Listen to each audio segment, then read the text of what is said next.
People look at the outward appearance. అవునండి, మన జీవితంలో మనుషులు పైరూపమును చూస్తారు.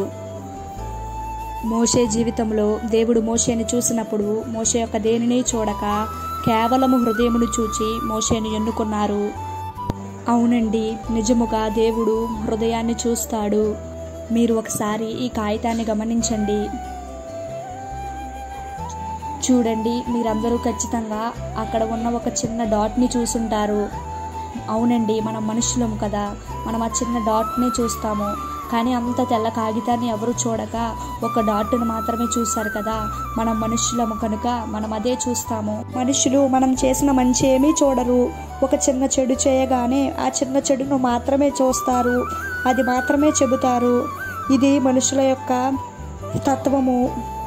మొదటి సమూయేలు గ్రంథము 16వ అధ్యాయము 7వ వచనం ప్రకారము మనుషులు పైరూపమును లక్ష్యపెట్టుదురు గాని యెహోవా హృదయమును లక్ష్యపెట్టును అని వ్రాయబడిన ప్రకారము ఆయన హృదయమును లక్ష్యపెట్టును. కనుక మనము మనుషుల ఎదుట కాక యెహోవా ఎదుట మనము నిర్దోషులుగా ఎంచబడుదుముగాక. అందరికీ ప్రైజ్ ద లార్డ్.